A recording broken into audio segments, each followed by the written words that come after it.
Rheumatoid arthritis. Rheumatoid arthritis কাকে বলে? এটা হচ্ছে একটা ক্রনিক ইনফ্ল্যামেটরি ডিজিজ, মানে অনেক দিন যাবত ইনফ্লামেশনগুলো হতে থাকে। বেসিক্যালি কোথায় হয়? এগুলো হয় হচ্ছে পেরিফেরালে, বডির পেরিফেরাল পার্ট। পেরিফেরাল পার্ট মানে কি কি? যেমন আমাদের হাতের আঙুলগুলো, তাই না? সবচেয়ে বেশি পেরিফেরাল পার্ট বডির হাতের আঙুল। সো পেরিফেরাল পার্টে হয় এবং এটার একটা প্যাটার্ন আছে। প্যাটার্নটা কি? এটা সিমেট্রিক্যাল হয়। সিমেট্রিক্যাল মানে হচ্ছে একদম সমানভাবে। দেখা গেছে ডান হাতের আঙুলে হয়েছে, বাম হাতের আঙুলে হবে, ঠিক আছে? ডান হাতের আঙুলের যেই জয়েন্ট হচ্ছে বাম হাতের আঙুলের সেম জয়েন্ট হবে, মানে এক কথা সিমেট্রিক্যাল, একদম দুই সাইডে সমানভাবে আসবে, ঠিক আছে? এবং পলিআর্থ্রাইটিস। পলিআর্থ্রাইটিস মানে কি? আর্থ্রাইটিসের একটা ভালো সংজ্ঞা আছে, দেন অলিগো আর্থ্রাইটিস, তারপর হচ্ছে পলিআর্থ্রাইটিস। অলিগো আর্থ্রাইটিস কি? আমরা জানি যে ইনভলভমেন্ট হবে চারটা জয়েন্টের নিচে, মানে চারটা জয়েন্টের নিচে হলে ওইটা হবে অলিগো আর্থ্রাইটিস। আর পলি হচ্ছে মোর 5+, হ্যাঁ, মানে অনেকগুলো জয়েন্ট একসাথে ইনভলভমেন্ট হবে। 5+ জয়েন্ট যখন ইনভলভমেন্ট হবে তখন আমরা তাকে বলবো কি? পলিআর্থ্রাইটিস। তার মানে কি রিমাটয়েড আর্থ্রাইটিসটা কি? একটা পলিআর্থ্রাইটিস। এটা আরেকটা ফিচার কি? এটা সিমেট্রিক্যাল হবে এবং এটা পেরিফেরাল জয়েন্টগুলোতে অ্যাটাক করবে। পেরিফেরাল জয়েন্টগুলো কিন্তু আমাদের সবচেয়ে স্মল জয়েন্টগুলো কিন্তু পেরিফেরিতে, তাই না? পেরিফেরাল এরিয়ার মধ্যে থাকে আমাদের স্মল জয়েন্টগুলো, তাই না? যেমন ইন্টারফ্যালাঞ্জিয়াল জয়েন্ট, ঠিক আছে? এই জয়েন্টগুলো হচ্ছে আমাদের কি পেরিফেরির দিকে থাকে, ঠিক আছে? সো আমরা কোন জিনিসটা দেখবো? আমরা দেখবো হচ্ছে এটা একটা ক্রনিক ইনফ্লামেটরি ডিজিজ, পাশাপাশি কি এটা সিমেট্রিক্যাল প্যাটার্ন, এটা পেরিফেরাল জয়েন্টগুলোতে অ্যাটাক করে, এছাড়া হচ্ছে পলি আর্থ্রাইটিস অ্যাটাক করে। ক্লিয়ার? আচ্ছা, এটা কি একটা এক কথা হচ্ছে most common chronic inflammatory disease. এটা একটা কমন, যত রকম ইনফ্লামেটরি ডিজিজ, অটোইমিউন ডিজিজের মধ্যে তার মধ্যে হচ্ছে কমন হচ্ছে রিমাটয়েড আর্থ্রাইটিস, আমরা অনেক বেশি পাই, ঠিক আছে? তো এটা কেন হয় মূলত, এই জিনিসগুলো আমরা জানার চেষ্টা করি। মূলত রিমাটয়েড আর্থ্রাইটিসের মেইন যে ফ্যাক্টর সেটা হচ্ছে জিনেটিক একটা ফ্যাক্টর থাকে। ফ্যাক্টরটার নাম হচ্ছে HLA-DR4, অর্থাৎ হিউম্যান লিউকোসাইট অ্যান্টিজেন DR4 নামক একটা জিন থাকে, যে জিনের কাজটাই হচ্ছে আমাদের এই আর্থ্রাইটিস জেনারেট করা। আমরা সামনে এই জিনিসগুলো সম্পর্কে জানবো কিভাবে এটা হয়। আচ্ছা, তারপর হচ্ছে স্মোকিং, এনভায়রনমেন্টাল ট্রিগার করে, বিভিন্ন এনভায়রনমেন্ট এটা ট্রিগার করতে হবে। ফিমেলদের সবচেয়ে বেশি হয়, রেশিওটা প্রায় 3:1। এছাড়া যদি এজ যদি 30 থেকে 50 ইয়ার্সের মধ্যে হয়। প্রথমে বললাম যে এটা একটা অটোইমিউন অ্যাক্টিভেশন, অটোইমিউন ডিজিজ, তাই না? অটোইমিউন ডিজিজ বেসিক্যালি এটা অ্যাটাক করে কোথায়? Synovial inflammation. আমাদের জয়েন্টগুলো তো জানি সাইনোভিয়াল জয়েন্ট, তাই না? যে জায়গায় সাইনোভিয়াম থাকে সেই জয়েন্টগুলোর মধ্যে সবচেয়ে বেশি পরিমাণে আক্রমণ করে এটা। এই শব্দটা মনে রাখতে হবে, সাইনোভিয়াম শব্দটা। এবং বলছি যে সাইনোভিয়ামের মধ্যে সবচেয়ে বেশি পরিমাণে অ্যাক্টিভেশন হয় এবং সাইনোভিয়ালে মানে ইনফ্লামেশনটা হয়। সো আমরা যেহেতু ওই যে বললাম যে পেরিফেরাল জয়েন্টগুলোর মধ্যে অ্যাটাক করেন, পেরিফেরাল জয়েন্টগুলোর কথা মনে আসছে তো, তাই না? পেরিফেরাল জয়েন্ট যেমন আমাদের হাতের যেই ইন্টারফ্যালাঞ্জিয়াল জয়েন্টগুলো আছে, তাই না? এটাকে আমরা কি বলি? Distal interphalangeal joint. এটাকে কি বলা হয়? প্রক্সিমাল ইন্টারফ্যালাঞ্জিয়াল জয়েন্ট, ঠিক আছে? এটা কি মেটাকার্পো ফ্যালাঞ্জিয়াল জয়েন্ট, তাই না? এই জয়েন্টগুলো। তবে আমাদের একটা জিনিস খেয়াল রাখবেন, আমাদের ডিস্টাল ফ্যালাঞ্জিয়াল জয়েন্টে, ইন্টারফ্যালাঞ্জিয়াল জয়েন্টে রিমাটয়েড আর্থ্রাইটিস কমন না, হয় না খুব একটা। হয় কোথায় কোথায়? হয় হচ্ছে প্রক্সিমাল আর হবে মেটাকার্পো ফ্যালাঞ্জিয়াল জয়েন্টে, ঠিক আছে? কেন মেটাকার্পো ফ্যালাঞ্জিয়াল জয়েন্ট আর এখানে বেশি হয়? কারণ এই জায়গার মধ্যে প্রচুর পরিমাণ সাইনোভিয়াম থাকে এই জয়েন্টের তুলনায়। আমি তো একটা শব্দ বললাম যে সাইনোভিয়াম যেখানে বেশি সেই জায়গার মধ্যে এটা বেশি হবে। তার মানে কি আমাদের যে ডিস্টাল ইন্টারফ্যালাঞ্জিয়াল জয়েন্ট আছে এই জায়গায় সাইনোভিয়ামের পরিমাণটা কম, এবং সাইনোভিয়াম কম থাকার কারণে এই জায়গায় ব্লাড ফ্লো কম হয়ে যায়। সবকিছু কম থাকার কারণে এই জায়গার মধ্যে ইনফ্লামেশনটা কম হয়। কিন্তু ইনফ্লামেশন বেশি হবে কোথায়? প্রক্সিমাল ইন্টারফ্যালাঞ্জিয়াল জয়েন্ট আর হচ্ছে মেটাকার্পো ফ্যালাঞ্জিয়াল জয়েন্টের মধ্যে, ঠিক আছে? ক্লিয়ার? সো এই জিনিসগুলো আমরা আরো ক্লিয়ার ভাবে যদি বুঝতে চাই তখন সর্বপ্রথম আমাদের জিনেটিক ব্যাপারটাকে আগে একটু জানতে হবে। আমরা কোন জিনের কথা বললাম? HLA-DR4। এটা থাকে কোথায়? এটা থাকে হচ্ছে নিউক্লিয়েট সেলগুলো আছে, বিশেষ করে আমাদের ম্যাক্রোফেজ করে যে সেলগুলো আছে, ঠিক আছে? যেমন ম্যাক্রোফেজ সেলে থাকতে পারে, তারপর হচ্ছে ডেনড্রাইট সেল। এই সেলগুলোর মধ্যে থাকে কি? এই যে একটা জিন থাকে। আমি যদি প্রপার ঘটনাটা একটু বলি, মনে করি এটা আমাদের একটা সাইনোভিয়াম সেল। এই সাইনোভিয়াম সেলের ভিতরে এক ধরনের প্রোটিন থাকে, এটাকে সি প্রোটিন বলি আমরা, হ্যাঁ? ক্লিয়ার? এটা এলাবোরেট নাম আছে।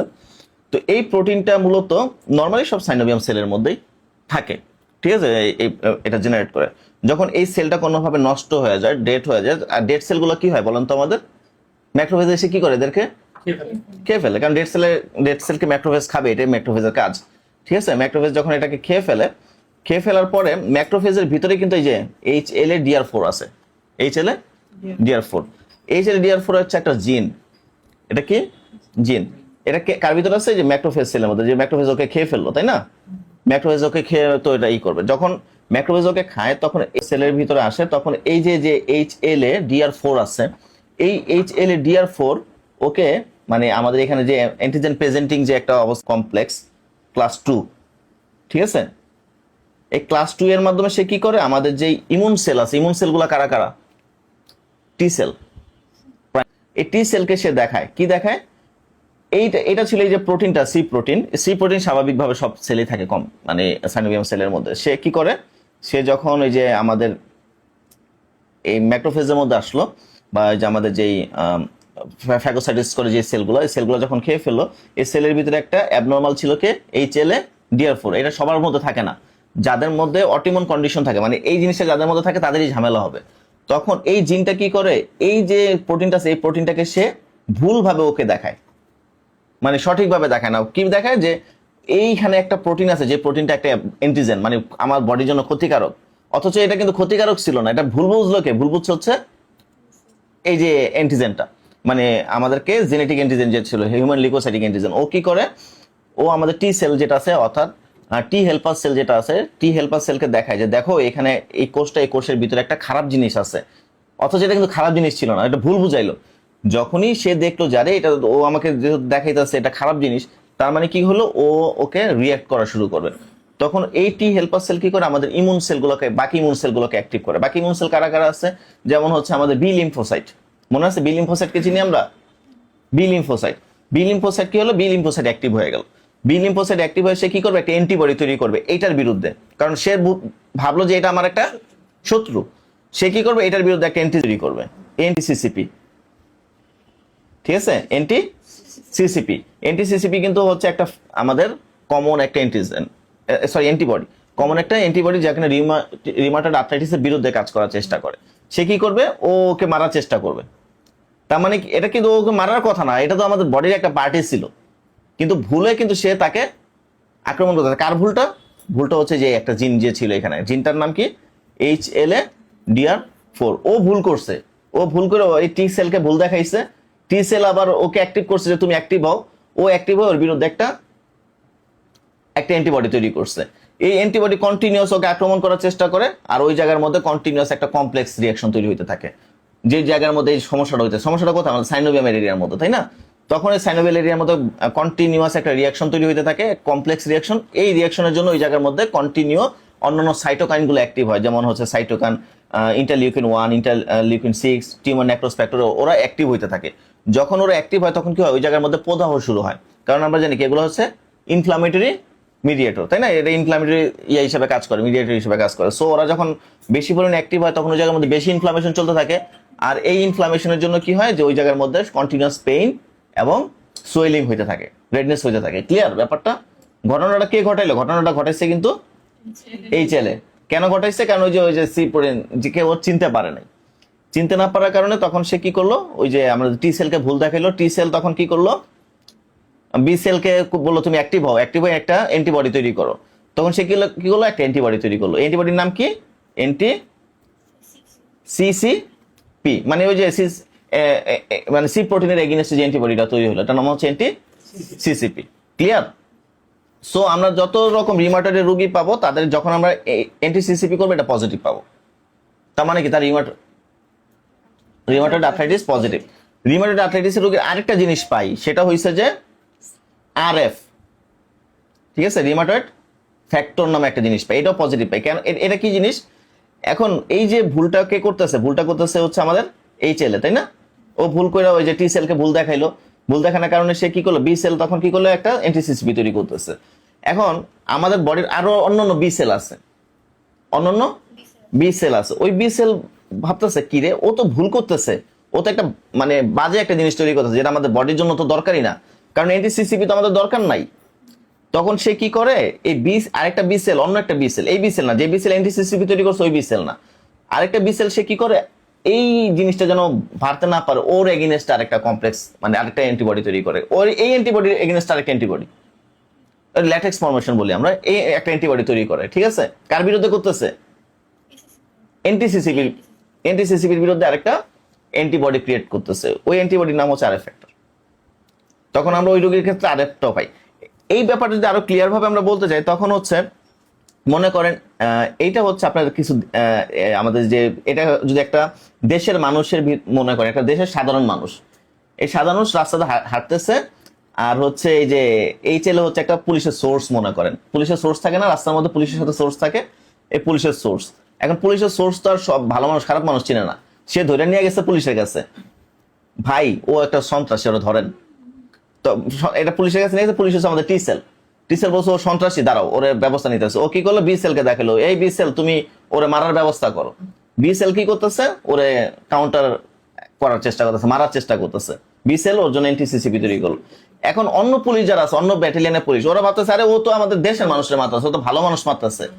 তখন অন্য বিসেল গুলো আবার এটার বিরুদ্ধে একটা অ্যান্টিবডি তৈরি করে, ওইটার নাম হচ্ছে আরএফ ফ্যাক্টর। তার মানে আমরা যখন রিউমাটয়েড আর্থ্রাইটিসের রোগী পাবো তখন কি কি পাবো, এনটিসিসিপি পজিটিভ পাবো, আর হচ্ছে আরএফ ফ্যাক্টর পজিটিভ পাবো। ক্লিয়ার? এই দুটা জিনিস মনে রাখতে হবে। সো রিউমাটয়েড আর্থ্রাইটিস কি? রিউমাটয়েড আর্থ্রাইটিস একটা অটোইমিউন ডিজিজ, এটা মূলত সিমেট্রিক্যাল প্যাটার্ন, পেরিফেরাল এরিয়াতে অ্যাটাক করে এবং পলিআর্থ্রাইটিস প্যাটার্নে থাকে। ক্লিয়ার? এটা কাদের হয়, যাদের হচ্ছে জেনেটিক ভাবে এইচএলএ পজিটিভ থাকে। এবং এইচএলএ এটা ট্রিগার হয় কেন, কি কিভাবে ট্রিগার হচ্ছে, স্মোকিং এর কারণে ট্রিগার হতে পারে। স্মোকিং এর কারণে কেন ট্রিগার হয়, কারণ আমাদের লাংসের ভিতরে যদি স্মোকিং বারবার করতে থাকে, লাংসের ভিতরে ব্রঙ্কিউলস গুলোর মধ্যে ইনফ্লামেশন হয়, এবং ব্রঙ্কিউলসের ভিতরে কিছু সি প্রোটিন থাকে, এই সি প্রোটিন গুলোকে ওই যে আপনার কোনোভাবে অ্যাক্টিভ হয়, আর তখন দেখা যাচ্ছে যে ম্যাক্রোফেজ এসে ওদেরকে মারার পরে ওই যে আমাদের ওই যে এইচএলএ বি27 তো এখানে সরি এইচএলএ ডিআর4 তো আছে, এইচএলএ ডিআর4 কি করে, ওকে ভুলভাবে প্রেজেন্ট করে। কিভাবে প্রেজেন্ট করে, ওই যে MCH2 এর মাধ্যমে। ক্লিয়ার? ওকে, অটোইমিউন ডিজিজ তো বললাম, আর এটার কারণে কন্টিনিউয়াস ইনফ্লামেশন হতে থাকে, এবং ইনফ্লামেশনের কারণে আমাদের বোনস, কার্টিলেজ এগুলো ডিস্ট্রাকশন শুরু হয়। মনে থাকবে শব্দগুলো। ক্লিনিক্যাল ফিচার, কি কি লক্ষণ থাকে? আচ্ছা, মূলত যে ব্যাপারটা থাকে, আমরা সবার প্রথম বলছি কি, এগুলো স্মল জয়েন্ট গুলোতে অ্যাটাক করে, তাই না? আমাদের মেটাকার্পোফ্যালাঞ্জিয়াল জয়েন্ট অ্যাটাক করে, আর হচ্ছে প্রক্সিমাল ফ্যালাঞ্জিয়াল জয়েন্ট, ঠিক আছে, প্রক্সিমাল ইন্টারফ্যালাঞ্জিয়াল জয়েন্ট, এই জয়েন্টগুলোতে অ্যাটাক করে। সো এই জয়েন্টগুলোতে যখন অ্যাটাক করবে তখন কি হবে, আমাদের যে এই যে দেখেন এই পার্টটা একটু, এই যে এটা যেটা আমাদের আছে মেটাকার্পোফ্যালাঞ্জিয়াল জয়েন্ট, এটা কি হচ্ছে, সাবলেক্সেশন হয়েছে, ঠিক আছে, সাবলেক্সেশন হয়েছে জায়গা, এইরকম একটা অবস্থা পাবেন। ক্লিয়ার? এটাকে বলা হয় জেড ডিফর্মিটি। কি বলা হয়? Z deformity. এটা দেখতে অনেকটা জেড এর মতো দেখা যাচ্ছে, এই জন্য এটাকে বলা হয় জেড ডিফর্মিটি। ওকে, এইটা লার্জ জয়েন্টে খুব রেয়ারলি ইনভলভমেন্ট হয়, মানে আমরা কিন্তু প্রথমেই বলছি যে এটা কি করবে, স্মল জয়েন্ট গুলোকে অ্যাটাক করবে। লার্জ জয়েন্টে খুব রেয়ারলি ইনভলভমেন্ট হবে, লার্জ জয়েন্টে খুব কম ইনভলভমেন্ট হবে।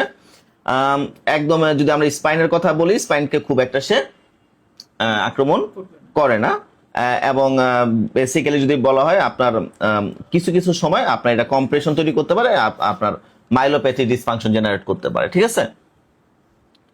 আচ্ছা, এরপরে যে ব্যাপারটা থাকে, আমরা যদি হাতের দিকটা যদি ভালো মতো তাকাই, তখন দেখা যাচ্ছে যে আলনার ডেভিয়েশন দেখা যায়। আলনার ডেভিয়েশন মানে কি, আমাদের তো বোনস তো আমরা চিনি, তাই না, রেডিয়াস আর হচ্ছে আলনা, যেটা আমাদের আলনার সাইড আছে সেই সাইডে ডেভিয়েশন হবে।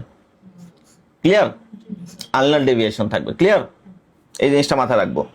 এরপর আরেকটা হচ্ছে আমাদের ফিঙ্গার গুলো সোয়ান নেক ডিফর্মিটি থাকবে। সোয়ান নেক ডিফর্মিটি, সোয়ান নেক ডিফর্মিটি মানে কি, এই অংশটা এইভাবে ডাউন হয়ে যাবে, এটা এরকম হয়ে যাবে, আর এই জিনিসটা এরকম হয়ে যাবে। ক্লিয়ার? এটাকে বলা সোয়ান নেক ডিফর্মিটি।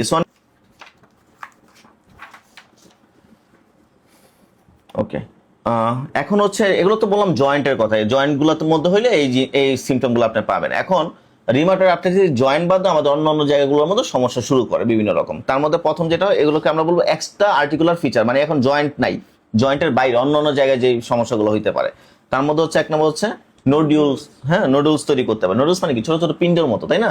এই নোডুল গুলো কেমন হবে দেখতে, নন টেন্ডার, ব্যথা থাকবে না, টাচ করবেন ব্যথা পাবে না। ঠিক আছে? অনেকটা একটু সফট টাইপের থাকতে পারে। এবং এটা কোথায় থাকবে, বেসিক্যালি দেখা যাবে পেরিঅস্টিয়ামের মধ্যে থাকবে। কোথায় থাকবে? পেরিঅস্টিয়ামের মধ্যে। কখনো কখনো এটা টেন্ডার হইতে পারে, খুব, তবে এটা খুবই কম টেন্ডার হয়। ঠিক আছে?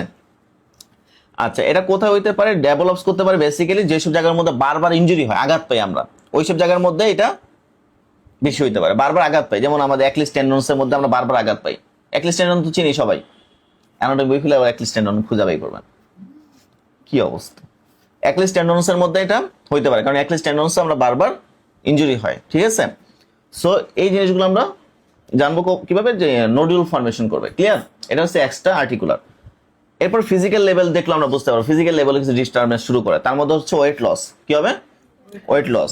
ফিভার আসতে পারে, ফিভারটা লো গ্রেড হয়, বেসিক্যালি রাতের বেলা একটু জ্বর জ্বর ভাব থাকে, এরকম একটা দেখবো আমরা। ফেটিক থাকবে রুগী, হ্যাঁ রুগী ফেটিক থাকবে, ক্লান্তি থাকবে, মেলাইস থাকবে, অবসাদ, ঠিক আছে। ক্যাকশিয়া, কঙ্কালসার, মানে একদম বডি মাসেল গুলো ওয়েস্টিং হইতে হইতে শুকায় যাবে, ক্যাকশিয়া জেনারেট করবে। এরপর একটা ভয়াবহ সিনড্রোমও তৈরি হইতে পারে, এটা সেকেন্ডারি রিউমাটয়েড আর্থ্রাইটিসের জন্য হয়, বেসিক্যালি মানে আপনার জোগ্রেন সিনড্রোম হয়, এটা সেকেন্ডারি ভাবে হয়। সে কিভাবে হচ্ছে জোগ্রেন সিনড্রোম? মানে কি জোগ্রেন সিনড্রোম হচ্ছে আমাদের যতগুলো এক্সোক্রাইন গ্ল্যান্ড আছে, এক্সোক্রাইন গ্ল্যান্ড গুলো তো আমরা চিনি, এক্সোক্রাইন গ্ল্যান্ডের মধ্যে সেলিভারি গ্ল্যান্ড, তারপর আমরা ল্যাক্রিমাল গ্ল্যান্ড, এগুলো সব কি এক্সোক্রাইন গ্ল্যান্ড। এই এক্সোক্রাইন গ্ল্যান্ডগুলোর মধ্যে আমাদের যে অটোইমিউন আছে, আমাদের ইমিউন সিস্টেম আছে, ইমিউন সিস্টেম এই এক্সোক্রাইন গ্ল্যান্ডের উপরে আক্রমণ করা শুরু করে। এক্সোক্রাইন গ্ল্যান্ডকে আমাদের ইমিউনরা ফরেন বডি মনে করে, তখন সে তাকে আক্রমণ শুরু করে। ওই অবস্থাকে বলা হয় জোগ্রেন সিনড্রোম।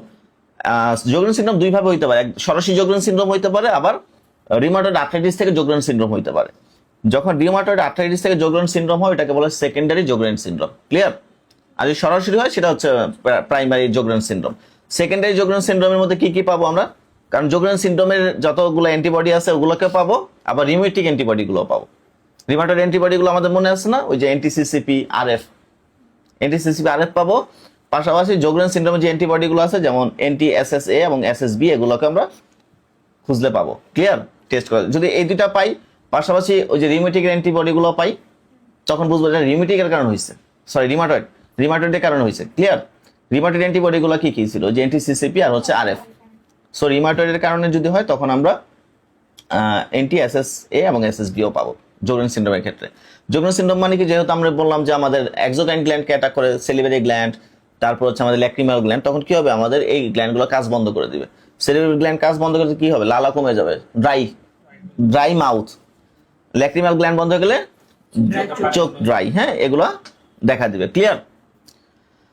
ওকে, রেসপিরেটরি সিমটমস মানে আমাদের যে রেসপিরেশন আছে এর মধ্যে কিছু সিমটম তৈরি করতে পারে, তার মধ্যে হচ্ছে প্লিউরাল ইফিয়েশন হইতে পারে। কি হইতে পারে? প্লিউরাল ইফিয়েশন, আমাদের লাংসের ভিতরে পানি জমতে পারে, এবং পানিগুলো যদি আপনি করেন, আপনার অ্যাসপিরেট করে যদি আপনি মাইক্রোস্কোপি এক্সামিনেশন করেন, তখন এর ভিতরে প্রচুর নিউট্রোসাইট এবং নিউট্রোফিল এবং মনোসাইট পাবেন, নিউট্রোফিল এবং মনোসাইট পাবেন। এছাড়া প্লুরাইটিস হতে পারে, প্লুরার মধ্যে ইনফ্লামেশন হতে পারে, ইন্টারস্টিশিয়াল লাং ডিজিজ হতে পারে, ব্রঙ্কিওলাইটিস হতে পারে। ঠিক আছে? ক্লিয়ার? ব্রঙ্কিওলসের মধ্যে প্রদাহ হইতে পারে, সিলিকোসিস হইতে পারে। সিলিকোসিসের আরেক এটা মনে করতো কালপান সিনড্রোম বলি। সিলিকোসিসের সাথে যদি রিউমাটয়েড একসাথে থাকে তখন এটাকে বলা হয় কালপান সিনড্রোম। তো এই জিনিসটা কি সিলিকোসিস মানে কি? সিলিকোসিস হচ্ছে আপনি কোনো মানুষ যখন সিলিকন ফ্যাক্টরিতে চাকরি করে, ঠিক আছে, যেমন সিলিকন যেখানে তৈরি হয়, বেসিক্যালি এটা কি আগ্নেয়গিরিতে সিলিকন তৈরি হয় অনেক বেশি পরিমাণ, ঠিক আছে, এবং যারা আগ্নেয়গিরিতে কন্টিনিউ কাজ করে তাদের সিলিকোসিস নামক একটা রোগ হয়। এই সিলিকনগুলো লাংসে গিয়ে জমে এবং লাংসের মধ্যে প্রদাহ তৈরি করে। এটা অনেক বড় একটা নাম আছে, নিউমো আলট্রা মাইক্রোস্কোপিক সিলিকো ভলকানোসিস, বড় ওয়ার্ড। হ্যাঁ, সো এই সিলিকোসিসের কারণে কিন্তু এটা হইতে পারে, আপনার সিলিকোসিস হইতে পারে এই এর জন্য, এবং এটা মূলত কালপান সিনড্রোম একটা কোলাবোরেশন করে। এছাড়া এনিমিয়া দেখা দিতে পারে, নর্মোসাইটিক নর্মোক্রমিক এনিমিয়া। কি এনিমিয়া দেখা দিবে? Normocytic normochromic anaemia. সিবিসি দেখে কিভাবে বুঝবেন নর্মোসাইটিক নর্মোক্রমিক এনিমিয়া? এমসিবি এবং এমসিএস নরমাল থাকবে। ক্লিয়ার? ওকে, আমাদের কাছে কিন্তু কনফিউজিং একটা ব্যাপার অনেক সময় চলে আসে, সেটা হচ্ছে যে rheumatoid arthritis, seronegative arthritis, osteo arthritis এবং গাউট একদম কাছাকাছি মনে হয়, তাই না? এই জিনিসগুলো আসলে কি, এগুলো আমরা আগে জানার চেষ্টা করবি। মেইন ইফেক্ট যদি বলে রিউমাটয়েড আর্থ্রাইটিসের কথা প্রথম বলি, রিউমাটয়েড আর্থ্রাইটিস মূলত হবে কোথায়? স্মল জয়েন্টের। এটা কি থাকবে? সিমেট্রিক্যাল এবং পলি আর্থ্রাইটিস। ক্লিয়ার?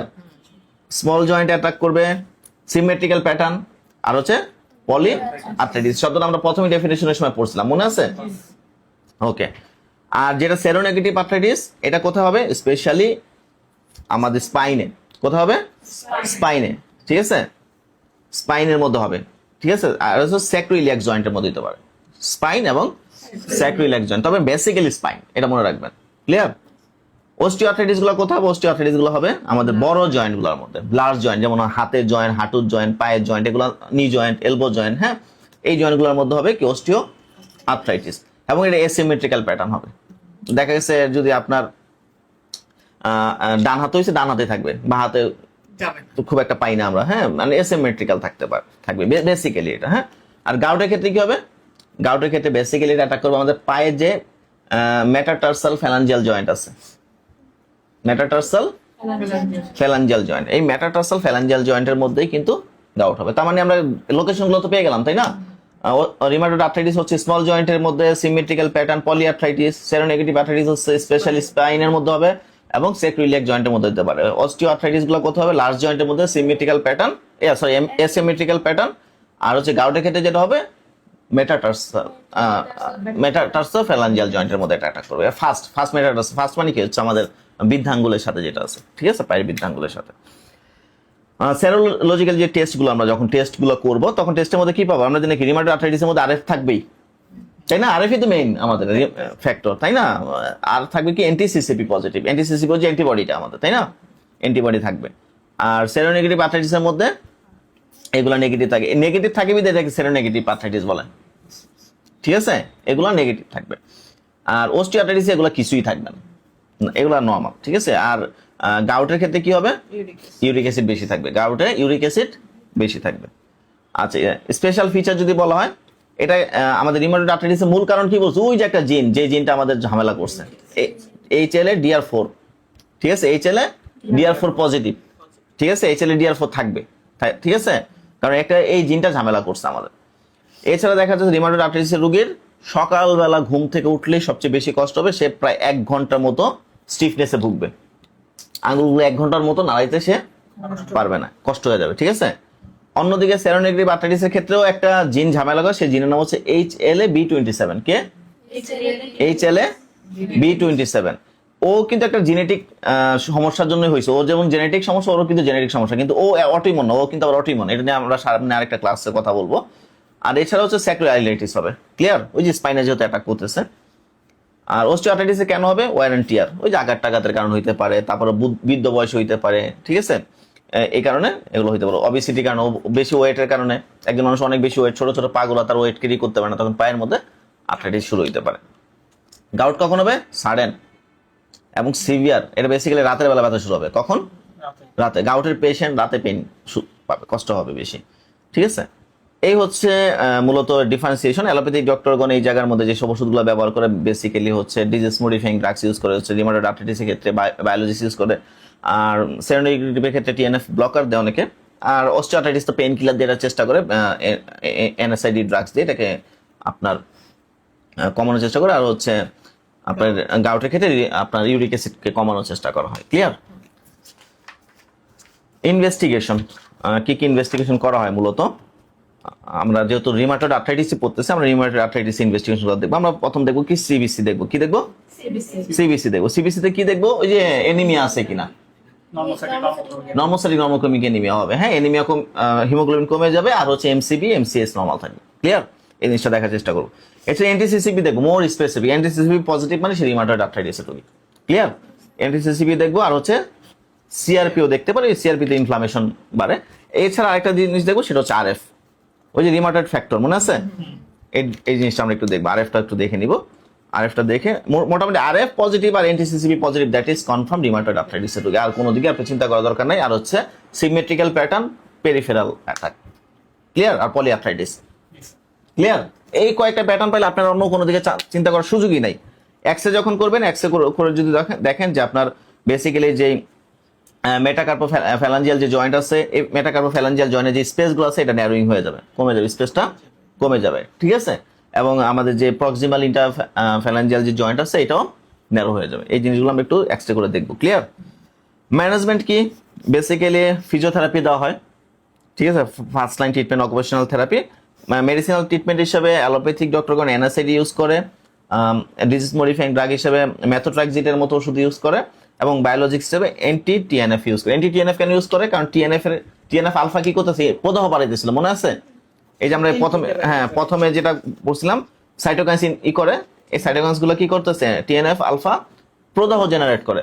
যখন TNF আলফা যখন এন্টি দেওয়া হবে, তার মানে ওর এগেইনস্টে কাজ করবে, তখন এটা ইনফ্লামেশনটা কমে আসে। এই ওষুধগুলো ইউজ করে। আর আমরা যেহেতু হোমিওপ্যাথিক প্র্যাকটিস করবো, আমরা অবশ্যই আমাদের সিমটোমেটিক্যাল যে ওষুধগুলো আছে এগুলো দেওয়ার চেষ্টা করব, ক্লিয়ার?